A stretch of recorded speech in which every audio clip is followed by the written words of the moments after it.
Ecclesiastes 1:15. What is crooked cannot be straightened. What is lacking cannot be counted.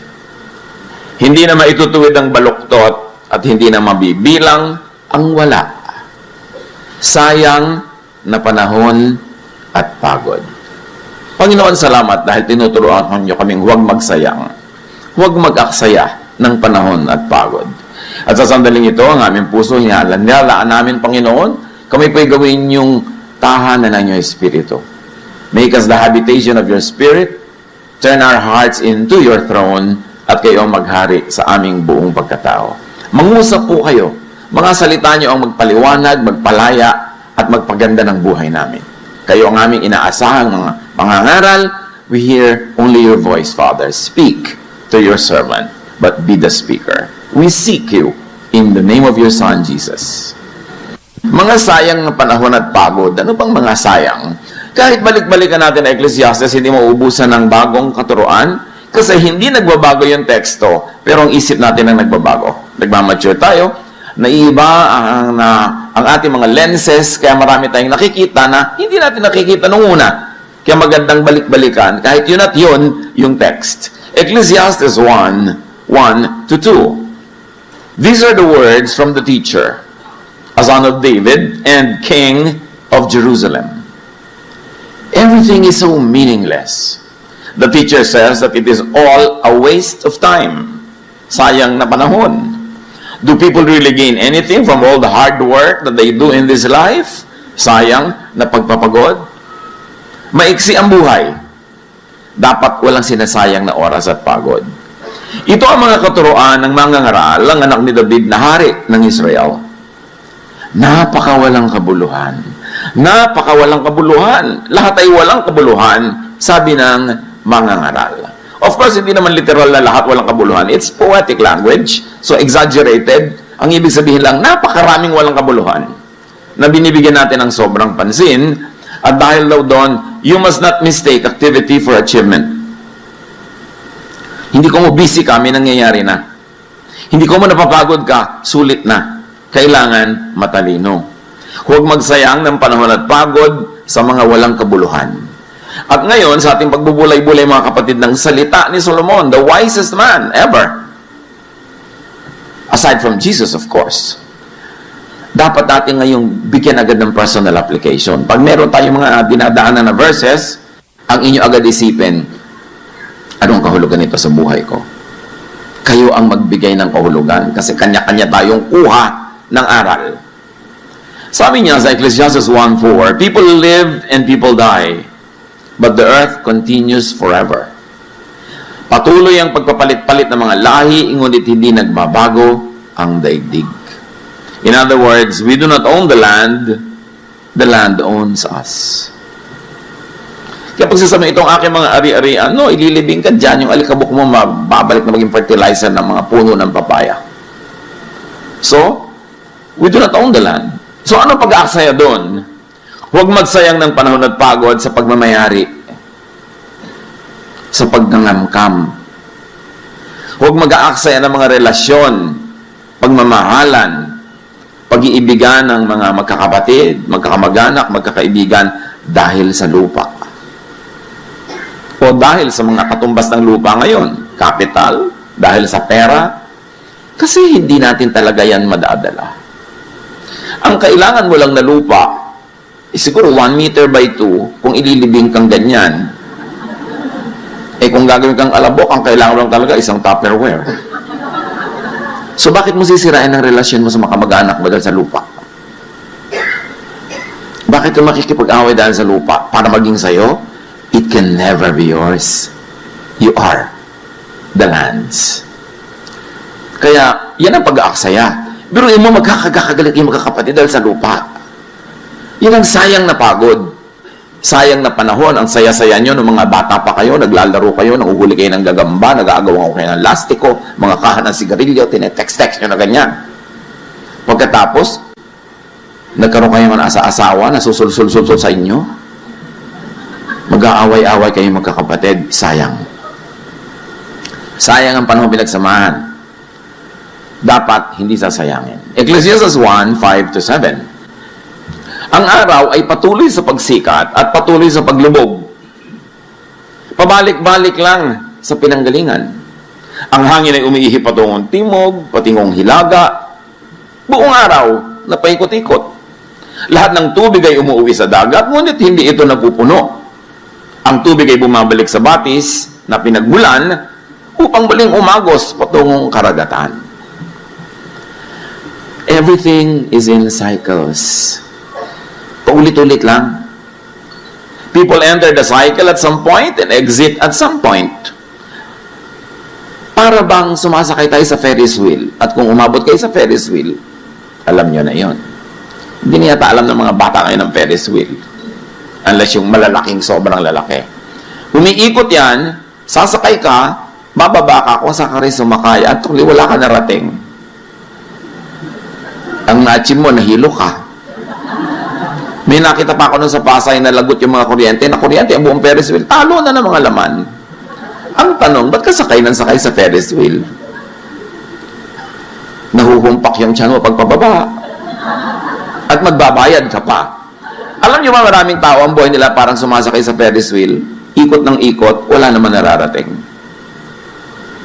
Nag ng nag, wala naman na-achieve. Yun at yun din. Kaya sayang. Pero kung sasakay ka rin lang, make the most of your segment. Hindi lahat ng sumasakay sa Ferris wheel bumababa where they come from. Yung iba bumababa na dito sa gitna, nahuhulog na sila. Like you don't always complete 60, 70, 80 years of life. Merong 10 lang, bababa na, may 15. So kung ano man ang na-assign sa'yo na haba, sulitin mo yun. Ibig sabihin, huwag ka magsasayang ng pagod at oras sa mga walang katuturang bagay. Sayang yung segment mo. Sayang yung ride. So every segment should count. Huwag magsayang ng panahon at paikot-ikot lamang na walang nararating. Sa buhay natin kumisang, ganun din tayo eh. Paikot-ikot, papalit-palit, pero yun at yun din lang. Kayo na mag-interpret kung ano yun sa inyong mga buhay. Kasi kanya-kanya yan ang kahulugan sa ating mga buhay. Ecclesiastes 1:8, words cannot fully explain things, but people continue speaking. Words come again and again to our ears, but our ears don't become full. And our eyes don't become full of what we see. So Solomon observes, we are never full. Kaya huwag na lang magsayang ng pagod at panahon sa pagpupuno ng hindi naman talaga mapupuno.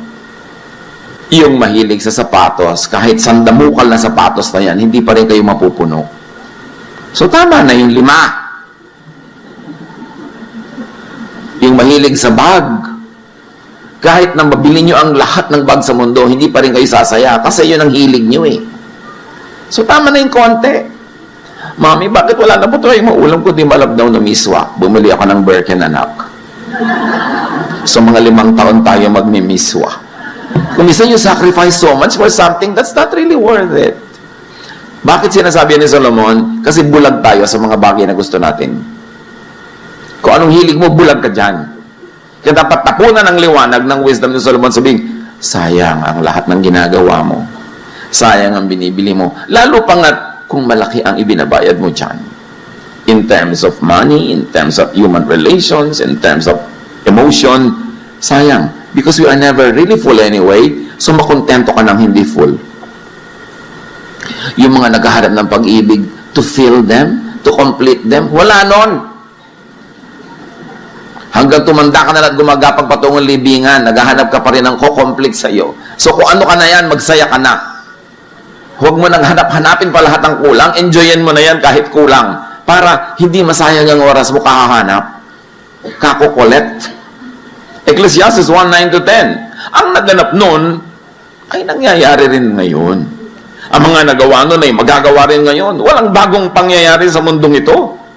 Ang sabi ng iba, halika kayo, ito'y bago. Ngunit naganap na yan nung di pa tayo tao.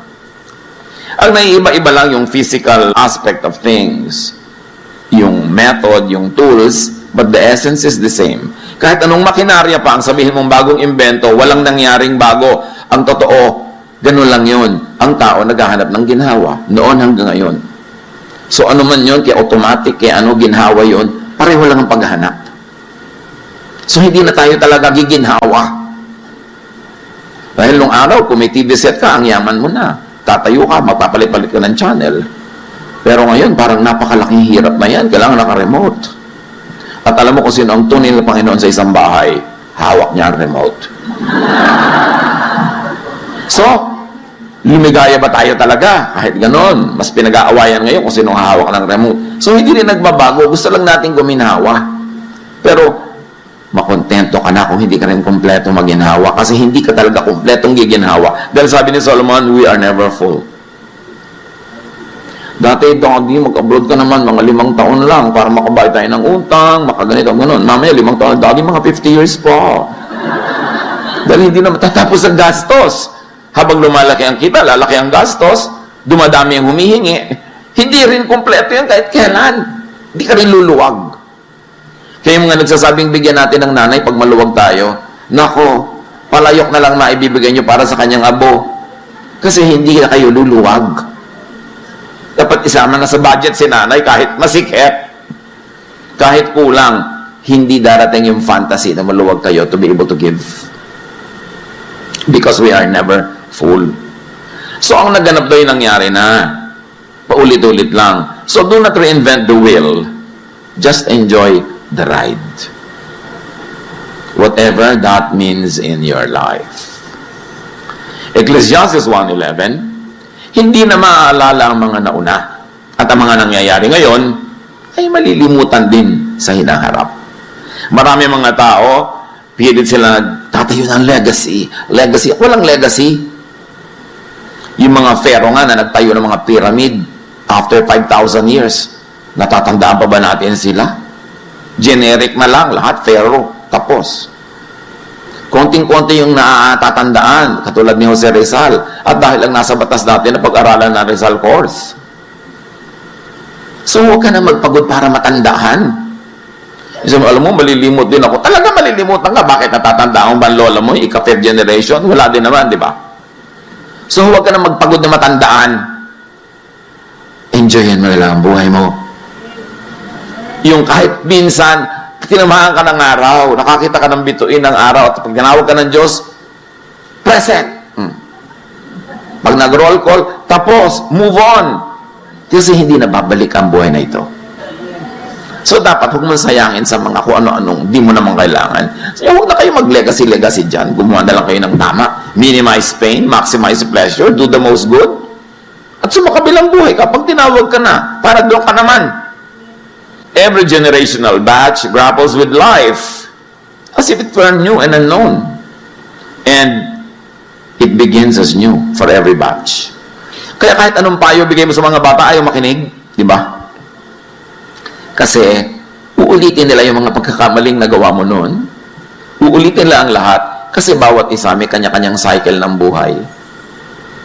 Hindi mo pwedeng i-accept yung next generation sa lahat ng naging mali mo. Dahil ano na magiging buhay nila? Perfect.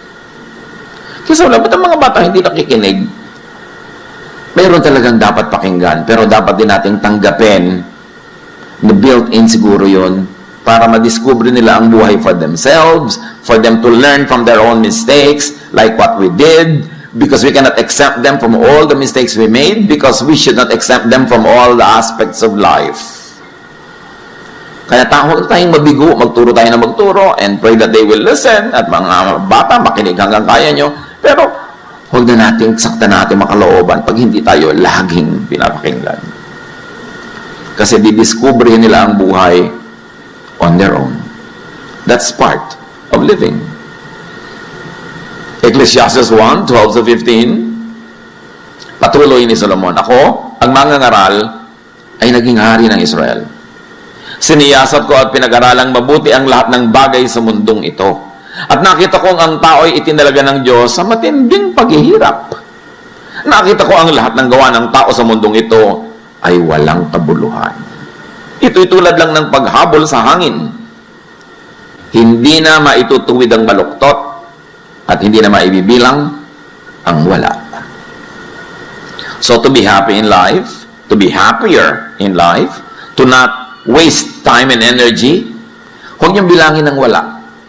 Yung wala, di wala. Adjust.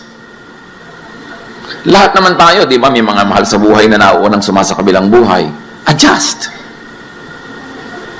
Kasi kung gusto ng Diyos na sabay-sabay yung kunin, hindi naman mahirap gawin yun. Natira ka pa kasi hindi mo pa time. So, live your life. Huwag kang mabuhay sa guni-guni, sa ala-ala nung wala. Ang kailangan, bilangin mo yung nandyan. Para hindi dumami ang iyong mga lungkot. Sabi ko nun, hindi na maitutuwid ang baluktot. Ibig sabihin, what is crooked cannot be straightened out. So, baka naman pagod na kayo ng katutuwid sa isang taong talagang baluktot. Mamaluktot na rin kayo para makasabay niya pamisa-misan. Hindi nyo maituwid siya, kaya nyo naman siguro mamaluktot, mag-adjust sa kanya, para lang mag-enjoy kayo sa buhay. Maraming magulang nagtatakwil pa ng anak na hindi niya maituwid ayon sa direksyon na gusto niya. Maraming mga naghihiwalay dahil hindi nila mapasunod sa gusto nila. Bakit din nilang natin tanggapin ang isa't isa, mahalin ang isa't isa, maximize the enjoyment that we have together, and in areas where you really cannot agree, well, create your own circles outside of that circle of that person, and then let other parts of your other circles intersect. Hindi naman talaga pwede mag-agree ka with one person completely, kahit asawa mo, kahit magulang mo, kahit anak mo. Ba't din lang natin tanggapin? Ganun talaga, iba-iba. Lalo kung ang gusto niyong palitan sa tao, genetic, nakatakda na, hindi pa siya ipinaglilihi, yun na siya, mapapagod lang kayo. So sabi niya, hindi na maitutuwid ang baluktot. Huwag ka na magpagod. At hindi na mabibilang ang wala. Because we who have found it, who have found spirituality, always like to convert everybody to our point of view. And sometimes to our very narrow and limited points of view. Kaya tuloy nagiging mahirap tayong kasama, mahirap tayong pakisamahan, lalo pag kumikitid ang ating utak dahil sa mga theology. Kailangan lawakan mo ang iyong utak. Kahit saan ka pumukol, tatama ka sa Diyos kasi punong-puno ng Diyos ang buong creation. Hindi ka magmimintis. Pag hinahanap mo ang Diyos, makikita mo siya. Kahit sa iba-ibang kulay, iba-ibang paraan. Kasi punong-puno ng Diyos ang buong sangnilikha. So many things are not worth doing. And according to Solomon, the wise will not waste precious time on things that are not worth doing or that cannot be done anyway. Huwag na kayong magpagod na ituwid ang baluktot.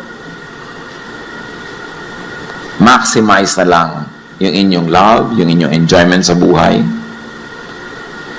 And like change the unchangeable, that is an undoable quest. Like change people. Lagi nilang, Lord, i-change mo po ang husband ko. Lord, i-change mo po ang anak ko. Ano, buong universe papalitan ng Diyos para mag-suit sa taste mo? Ba't di mo na lang sabihin at nasubukan mo ang Lord, i-change yung nga po ako. Ma-appreciate ko yung nanay ko. I-change yung nga po ako. O kaya, let's work on this together, Lord. Mas madali namang ako ang ilapit ko sa inyo na baguhin nyo kaysa ilapit ko ang buong barangay na baguhin nyo sila para masyahan ako sa kanila. Di ba, sayang ang pagod mo nun? Mapufrustrate ka. Ang dami ko natatanggap na prayer request, Pastor, ipag-pray nyo naman na mag-change ang asawa ko. Hindi po ako magician. At ang Diyos hindi rin nagmamagic. Ang mahalaga, as is where is, mahalin nyo, and continue to do what you can para maging mas positive ang inyong samahan. At kung maaari, at sa palagay nyo talaga, tama na mag-change, edi give all the reasons para mag-change. Pero kung hindi pa rin nag-change, huwag nyong ituwid ang baluktot. Mamamatay lang kayong bigo. Maghihiwa-hiwalay lang kayo ng lahat ng taong mahalaga sa inyong buhay. Yun ang importante yung tinuturo ni Jesus yung acceptance and love of people and for people. Sabi sa Jeremiah 13:23, can an Ethiopian change his skin or a leopard get spots? Of course, the answer is no. Ngayon kasi with technological manipulation, napapalitan mo yung tone of your skin. Pero nung ginawa itong verse na ito, ang ibig sabihin lang nila, impossible yun. And it must be understood from that point of view. Huwag kang mga tuwira na, ngayon pwede na. Hindi yun ang ibig sabihin ng writer. Ang ibig sabihin ng writer, what cannot be changed? You should not even endeavor to change. Ecclesiastes 1:16-18, sabi ko sa akin sarili, ang karunungan ko'y higit sa sinundan kong mga hari sa Jerusalem. Alam ko kung ano ang tunay na karunungan at kaalaman. Pinag-aralan kong mabuti ang pagkakaiba ng karunungan at ng kamangmangan, ng katalinuhan at ng kabaliwan. Ngunit, Napatunayan kong ito rin ay tulad ng paghahabol sa hangin. Habang lumalawak ang karunungan ay dumarami ang alalahanin. At habang dumarami ang nalalaman, ay lalong tumitindi ang kapighatian. Sabi diba, tama ako. Talagang hindi ako nag-aral doon. Diba? Tama ako, hindi na ako nagpakarunong. Hindi naman yun kasi kamangmangan yun eh. Alam niyo, siyempre yung poetic language exaggerated to drive home a point. Hindi binabaliwala ni Solomon ang karunungan. Ang sinasabi lang niya, habang rumurunong ka, humanda ka, kasi habang lumiliwanag ang iyong isip, mas marami ang nakikita mong kadiliman sa paligid. So, are you trying to be wise? Is trying to be wise a waste? Is trying to be wise a waste of time and effort? Ang sinasabi lang ni Solomon na ito, huwag magsayang ng pagod sa sobrang pag-iisip. Don't overthink. Yung may nakita ka lang na kung anong clue, nabuo na ang buong kasaysayan sa isip mo na may kulasisi ang asawa mo, ibinabahay niya ganitong budget buwan-buwan, mas malaki ang refrigerator kaysa sa'yo. Dahil lang sa kaprasong guni-guni. Pero maraming guni-guni ng misis, totoo. Binigyan yata ang mga misis ng special gift ng Diyos na may antena. Pero hindi lahat ng nare-receive doon ay tama. Don't overthink. Ang anak mo wala pa sa bahay, wala ka naman magagawa talaga, hindi mo alam kung nasaan, matulog ka na. Kasi mag-overthink ka, wala rin naman mangyayari. Worry ka ng worry. Don't worry about something you cannot change. Ipasa Diyos at itulog. Huwag mag-worry sa mga hindi mababago. Kumisan meron tayong mga karamdaman na talagang parang napaka lala, just have quality of life. Enjoy whatever is left, and when you have to go, go. Do not struggle with it too much. Kasi, pag hindi mo yan tinanggap, lalo lang humahapdi, lalo lang humihirap, mangyayari din naman. Lagi na lang, sasabihin mo, what can I salvage from this situation? How can I make this thing better at the moment, given my limits, and given the potentials that I have in my hands? So, huwag magpagod sa sobrang pag-iisip. Lalo, Pastor, ano po kaya ikakagunaw ng mundo? Yelo, tubig, apoy. Alam mo, bakit mo pinoproblema yan? May pambayad ka na ba sa ilaw next month? Wala po. Yan ang isipin mo, anak. Magtinta ka ng banana cue dyan para may pambayad ka. Kung paano magugunaw ang mundo, problema yan na yung Diyos. Paano po kaya ako mamamatay? Kasi ayoko pong mamatay ng walang makeup. May nagsasabi talaga nun, itato mo na ang makeup mo sa mukha, ha? Para sa ka man abutin, may kilay ka na. Mga bagay na hindi kailangan. Magpapakasal, Pastor, magiging tapat po kaya sa akin ito buong buhay. 1 week siguro, baka pwede kong sabihin, pero beyond that, malay ko ba? Malay natin sa buhay. So, yun yung problemahin. Itong ibig ko sabihin mga kapatid na kayo ang mag-apply sa buhay nyo ng mga messages na ito. Kasi kayo lang ang may ganong kaliwanagan to connect the dots. Manuri, makiramdam, ano-ano ang pagsasayang nyo ng panahon at pagod na hindi naman dapat. Panginoon, turuan niyo po kami na i-apply ang karunungan ni Solomon sa pang-araw-araw naming buhay. Kayo ang magbigay sa amin ng liwanag ng pag-iisip para makapamili kami kung anong bibigyan ng panahon at pagod at kung ano yung isa sa isang tabi. Pagbulay-bulayin natin mga kapatid, huwag niyong madaliin, pag-isipan, and listen to the voice of the Spirit that is now guiding you to make very practical applications in your own private life.